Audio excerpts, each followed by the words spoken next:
ముచ్చుగత్తుందా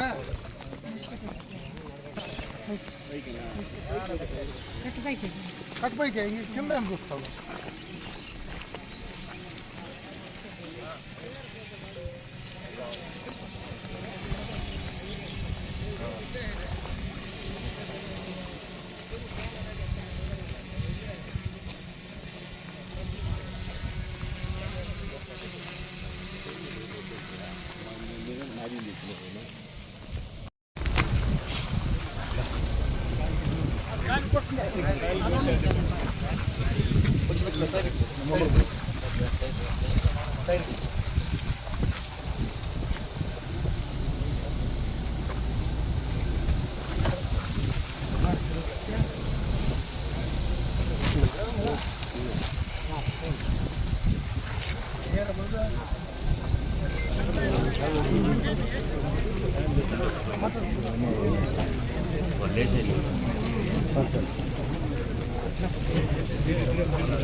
పదండి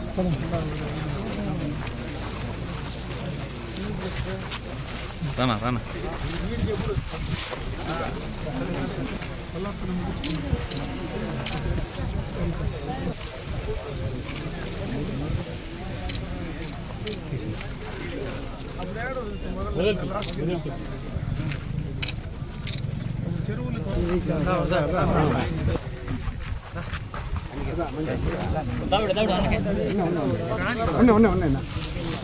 వాళ్ళు కలిసి వేస్తే మళ్ళీ సైడ్ రాండి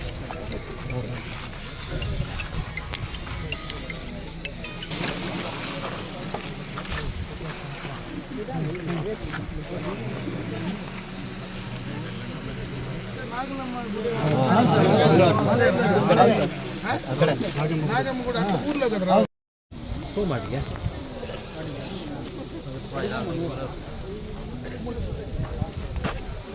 ఓకే అమ్మా తీసేయమ్మా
హంద్రీనీవా జలాల ద్వారా పొలమనేరు నియోజకవర్గంలో అమ్ముళ్ళ చెరువు ఎప్పటి నుంచినో చూస్తే ఎప్పటి నుంచినో చెట్లు మొలిసి నిండనటువంటి చెరువు ఇది వరకు 2018-19 మధ్యలో మొట్టమొదటిసారి హంద్రీనీవా జలాలు ఇక్కడ పారించినప్పుడు ఆ రోజు వదిలినాం.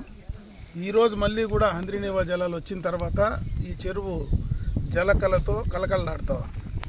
అంటే దీనికి కారణం ఈరోజు ఈ కూటమి ప్రభుత్వం చంద్రబాబు నాయుడు గారు ఏదైతే అధికారంలోకి వచ్చిన 6 నెలల్లోనే నేను హంద్రీనీవా జలాలు తీసుకొచ్చి కుప్పం దాకా తీసుకొస్తానని ఆ రోజు మాట చెప్పడం, అదే మాట పైన ఈరోజు కుప్పం దాకా నీళ్లు తీసుకెళ్లడం, కుప్పానికి పోయే సందర్భంలో మా నియోజకవర్గంలో కానీ, అదేవిధంగా పుంగనూరులో కానీ, మదనపల్లి కానీ, తంబలపల్లి కానీ, చిత్తూరు జిల్లాలో ఉండేటువంటి ఈ పడమటి ప్రాంతాల్లో అన్ని చెరువులు కూడా బ్రహ్మాండంగా కూడా చెరువుల నుండి కలకలలాడుతూ ఉన్నాయి. నేను ఎందుకు ఈ విషయం చెప్తానంటే, కీర్తిశేషులు నందమూరి తారక రామారావు గారు రాయలసీమ లాంటి కరువు ప్రాంతం, ఆ రోజు వెనకబడినటువంటి ప్రాంతం, ఈ ప్రాంతానికి నీటి సౌకర్యం లేదు, నీళ్లు తీసుకురావాలని చెప్పి మొట్టమొదటగా రాష్ట్ర ముఖ్యమంత్రిగా ఆయన వేసినటువంటి బీజం ఈరోజు హంద్రీనేవా కావచ్చు, గాలేరు నగరి కావచ్చు, తెలుగంగ కావచ్చు, వీటన్నిటినీ కూడా రాయలసీమ ప్రాంతానికి నీళ్లు తీసుకురావాలని చెప్పి ఆయన మంచి ఉద్దేశంతో ఆ రోజు బీజం వేస్తే, ఈరోజు మళ్ళీ తెలుగుదేశం పార్టీ చంద్రబాబు నాయుడు గారి నాయకత్వంలో ఇది బ్రహ్మాండంగా కూడా ఈ కార్యక్రమాలు కొనసాగుతూ ఉంటాయి. ఈరోజు ప్రతిపక్షంలో ఉండేటువంటి వైఎస్ఆర్ కాంగ్రెస్ పార్టీ నాయకులు రాయలసీమ గురించి గడిచిన 5 సంవత్సరాల అధికారంలో ఉండి చేయలేనటువంటి పనులు, ఎందుకంటే దానికి ఒక ఉదాహరణ కూడా ఉంది. 5 సంవత్సరాల్లో కనీసం 2018-19లో మేము నీళ్లు తీసుకొచ్చి పలమనేరు బార్డర్ దాకా వదిలితే, ఆ రోజు కుప్పానికి నీళ్లు ఇస్తానని మాట్లాడినటువంటి జగన్మోహన్ రెడ్డి ముఖ్యమంత్రిగా ఎన్నికలకు ముందు ఒక రేకు అడ్డం పెట్టి ఆ నీళ్లు అక్కడికి ట్యాంకర్లలో తీసుకొచ్చి ఆ నీళ్లు ఆ రోజు పంపిణీ చేసి, ఆ రోజు ఏదైతే నేను హంద్రీనేవా జలాలు కుప్పానికి ఇచ్చినానని చెప్పేటువంటి పరిస్థితి ఆ రోజు ఉండింది. ఈరోజు అట్లా కాదు. 6 నెలలుగా బ్రహ్మాండంగా కూడా ఈ కాలువలో నీళ్లు పోతూ ఉన్నాయి. దాదాపు రాయలసీమలో ఈ రాయలసీమ రైతాంగం కోసం, సాగునీటి కోసం ఈ యొక్క 20 నెలల ఈ యొక్క 22 నెలల కాలంలో దాదాపు 12,500 కోట్ల రూపాయలు ఈరోజు ఖర్చు పెట్టడం జరిగింది. ఇది ఈ కూటమి ప్రభుత్వం అధికారంలోకి వచ్చిన తర్వాత ఇంత డబ్బులు ఖర్చు పెట్టాం. ఈరోజు ఏదో రాయలసీమ ఎత్తిపోతల పథకాన్ని మేము తీసుకొచ్చాం, ఎత్తిపోతల పథకాన్ని నిర్వీర్యం చేస్తూ ఉన్నారని మా అవివేకంతో మాట్లాడుతున్నారు. ఉండేటువంటి ప్రాజెక్టులకు ఈరోజు గాలేరు నగరి ఉంది, హంద్రీనేవా ఉంది. వీటి రెండింటికి నీళ్లు వస్తే ఈరోజు హంద్రీనేవా దాదాపు పూర్తి చేశాం. ఇంకా ఇక్కడి నుంచి చిత్తూరు కానీ, ఈ జిల్లాలో కానీ, మిగతా రాయలసీమ జిల్లాల్లో కానీ, అనంతపూర్ కానీ, కర్నూలులో కానీ ఇంకా మిగిలిపోయిన వాటికి ఇచ్చే అవకాశం ఉంది. ఈరోజు గాలేరు నగరి నుంచి వచ్చేటువంటి నీళ్లు ఏదైతే ఉన్నాయో ఇప్పుడు మనకు కడప జిల్లాలో ఆగిపోయింది. అక్కడి నుంచి మళ్ళీ చిత్తూరుకి తీసుకొచ్చేదానికి పాత చిత్తూరు జిల్లాలో, అంటే ఇప్పుడు ప్రస్తుతం ఉన్నటువంటి తిరుపతి జిల్లాలో కానీ ఈ ప్రాంతానికి సాగునీరు అందించేటువంటి పరిస్థితి ఉంది. ఆ రోజు కనీసం ఫారెస్ట్ క్లియరెన్స్ పైన కనీసమైనటువంటి దృష్టి కానీ, పరిశీలన కానీ చేసేటువంటి పరిస్థితి గత ప్రభుత్వ హయాంలో చేయలే. ఈరోజు దాన్ని కూడా పూర్తి చేస్తూ ఉన్నాం. అదేవిధంగా హంద్రీనేవాను, గాలేరు నగర్ని రెండు కూడా కలిపి మళ్ళీ ఈరోజు చిత్తూరు జిల్లాలో పడమటి ప్రాంతాల్లో కూడా నీళ్లు తీసుకొచ్చేటువంటి ప్రయత్నం ఈరోజు ఈ ప్రభుత్వం చంద్రబాబు నాయుడు గారు చేస్తూ ఉన్నారు. పూర్తిగా కూడా దుష్ప్రచారం చేసి ఏదో రాయలసీమకు వాళ్ళు ఒరగబెట్టినట్టు, ఈరోజు తెలుగుదేశం అధికారంలోకి రాకమునుపు వీడేదో చేసినట్టు, ఆ యొక్క వైసీపీ అధికారంలో జగన్మోహన్ రెడ్డి గారు ఏదో రాయలసీమ ఎత్తిపోతల పథకాన్ని పెడితే దాన్ని ఈరోజు నిర్వీర్యం చేసినటువంటి చెప్పేటువంటి మాటలు ఈరోజు పత్రికల్లో చూస్తూ ఉన్నాం. అవన్నీ కరెక్ట్ కాదు. ఖచ్చితంగా తెలుగుదేశం పార్టీ ఆవిర్భావంలోనే రాయలసీమ ప్రాంతానికి నీళ్లు ఇవ్వాలని మా అధినాయకుడు కీర్తిశేషులు నందమూరి తారక రామారావు గారు ఈరోజు బీజం వేశారో దాన్ని పూర్తి చేస్తూ ఉన్నాం. ఖచ్చితంగా ఈరోజు గోదావరి నుంచి దాదాపు 3,000 టీఎంసీలు సముద్రంలో కలిసిపోతూ ఉన్నాయి. దాంట్లో 200 టీఎంసీలు తీసుకొని వాడుకొని దాని ద్వారా రాయలసీమకు నీళ్ళు ఇచ్చి, ఆ రాయలసీమ ద్వారా ఈ యొక్క రాయలసీమ జిల్లాల మొత్తానికి కూడా నీళ్ళు ఇచ్చేటువంటి కార్యక్రమాన్ని ఈరోజు తీసుకుంటున్నాం. ఓ పక్క పోలవరాన్ని కంప్లీట్ చేస్తూ ఉన్నాం. పోలవరాన్ని కంప్లీట్ చేస్తే ఆటోమేటిక్గా రాయలసీమకు కృష్ణా జలాలను వాడుకునేదానికి అవకాశాలు ఉంటాయి.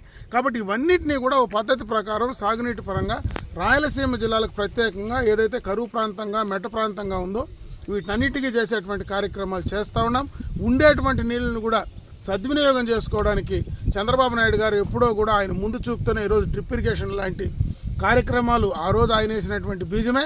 ఈరోజు ఇజ్రాయెల్ టెక్నాలజీ గురించి ఆ రోజు ఇదే కాంగ్రెస్ పార్టీ నాయకులు దారుణంగా మాట్లాడారు. ఈరోజు ప్రతి ఒక్కరికి డ్రిప్ లేకుండా వ్యవసాయం చేసే పరిస్థితి లేదు. ఈరోజు అదేవిధంగా రాయలసీమ ప్రాంతంలో సాగునీటికి కూడా చంద్రబాబు నాయుడు గారు చేసినటువంటి కృషి ఎవరు చేసే పరిస్థితి లేదు. ఎన్టీ రామారావు గారు బీజం వేశారు, చంద్రబాబు నాయుడు గారు కంప్లీట్ చేస్తూ ఉన్నారు. కనీసం మీ హయాంలో మీరేం చేశారు, కనీసం చేసే ప్రయత్నం చేశారా? మీరు రాయలసీమ ఎత్తిపోతల పథకాన్ని గురించి మాట్లాడుతున్నారు. అనవసరంగా దానికి ఈరోజు కాలువలు తవ్వడానికి మీరు ఖర్చు పెట్టేసి వెళ్ళిపోయినారే కానీ ఆ ఎత్తిపోతల పథకాన్ని పూర్తిగా కేంద్ర ప్రభుత్వం నుంచి పర్మిషన్స్ కూడా తీసుకునేటువంటి పరిస్థితి, ఆ చిత్తశుద్ధి కూడా లేకుండా చేసేటువంటి కార్యక్రమాన్ని మీరు చేశారు. ఇవన్నీ కూడా వృధా లేదు అనుకొని చేసేటువంటి కార్యక్రమాలు ఈరోజు అధికారంలో ఉన్నటువంటి మాకు నిజంగా రాయలసీమ వాసిగా, మరి జగన్మోహన్ రెడ్డి గారు నిజంగా రాయలసీమ వాసిగా ఈరోజు అధికార ఉండేటువంటి ఈ ప్రభుత్వానికి సరైనటువంటి సూచనలు సలహాలు ఇవ్వమని చెప్పి నేను ఈ సందర్భంగా కూడా వాళ్ళకి తెలియజేసుకుంటున్నా. కనీసం అసెంబ్లీకి వచ్చి ఈ యొక్క కార్యక్రమాలపైన మాట్లాడి ఈ యొక్క రాయలసీమ ప్రాంతానికి ఈ రకంగా చేస్తే ఇంకా మెరుగైనటువంటి ఫలితాలు వస్తాయని చెప్పే ప్రయత్నం చేస్తే ప్రజలకు ఉపయోగపడుతుంది. కానీ అట్లా కాకుండా ఏదో బురద జల్లి బట్టగాల్చి మొగానేసేటువంటి కార్యక్రమాన్ని మానుకోమని చెప్పి వైఎస్ఆర్ కాంగ్రెస్ పార్టీ నాయకులకు తెలియజేసుకుంటున్నాను.